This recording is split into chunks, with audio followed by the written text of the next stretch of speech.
নিজের রাজ্যে উন্নয়নের কাজ করুন, রাজ্য এগোলেই দেশ এগিয়ে যাবে। প্রাতরাশ বৈঠকে এনসিপিআই সহ একাধিক দলের সাংসদদের উন্নয়নের বার্তা দিলেন প্রধানমন্ত্রী। এনসিপিআই এর বিজেপি বা এনডিএতে মিশে যাওয়ার জল্পনার মধ্যেই বৈঠক অত্যন্ত তাৎপর্যপূর্ণ। আত্মবিশ্বাসী সুদীপ বন্দ্যোপাধ্যায়রাও বলছেন, ক্রমশ শক্তিশালী হচ্ছে এনডিএ পরিবার, আর এই শক্তির ভার ধরে রাখতে হবে। UEM Jaipur is a perfect target for prospective students aspiring for good jobs, good education with future-ready skills. প্রধানমন্ত্রীর সঙ্গে প্রাতরাশ সারলেন এনসিপিআই সাংসদরা। সেখানেই উন্নয়নের বার্তা দিলেন প্রধানমন্ত্রী। বললেন, নিজ নিজ রাজ্যে উন্নয়নের কাজ করুন, রাজ্য এগিয়ে গেলেই দেশ এগিয়ে যাবে।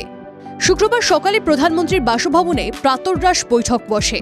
সেখানে শিবসেনা থেকে নতুন করে এনডিএতে যোগ দেওয়া একাধিক সাংসদ ছিলেন এনসিপিআই সাংসদরাও। প্রত্যেককে বলেছে যে আপনাদের কন্ট্রিবিউশন চাই এবং আপনারা আপনাদের যে উন্নয়নের কথা ভাবছেন কিভাবে করছেন তাতে আমাদের সব এমপিরাই ছিল এবং নাড্ডাজি ছিল, নীতিন নবীনজি ছিল।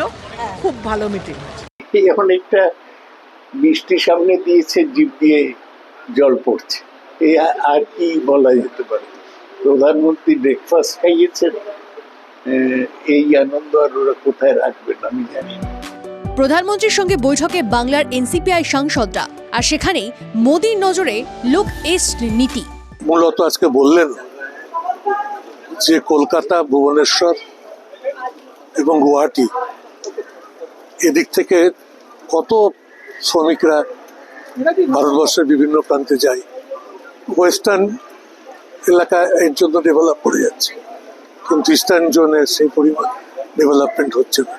প্রধানমন্ত্রী তো 12 বছর ধরে প্রধানমন্ত্রী থাকলেন, এতদিনে উনি বাংলার কিছুই করেননি। এখন ওর হঠাৎ খেয়াল হয়েছে যে লুক ইস্টের সাথে উনি বাংলারও উন্নতি করবে, এসবের কোনো মূল্য নেই। কলকাতার যে উন্নয়নটা, ভুবনেশ্বরের উন্নয়নটা, গৌহাটির উন্নয়নটা সারা ভারতবর্ষে ছড়িয়ে যায়। আপনারা সবাই একসঙ্গে থাকুন, কাজ করুন, আমরা আপনার সঙ্গে আছি। এনডিএ পরিবারে আমরা সবাই কাজ করব। এনসিপিআই এর বিজেপি বা এনডিএতে মিশে যাওয়ার জল্পনা বাড়ছে, ঠিক তখনই বারাসতের সাংসদের মুখে এনডিএ পরিবারের কথা। এরা তো পড়ে পাওয়া 14 আনা, কিছুই পরিশ্রম করতে হলো না, এমপি হয়ে গেলেন, আবার রুলিং পার্টিতে চলে যাচ্ছে। তাও কে যাবে আর কে যাবে না তাও।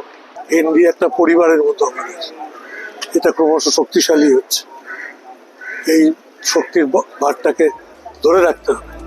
সরকারিভাবে এখনো এনসিপিআই স্বীকৃতি পায়নি।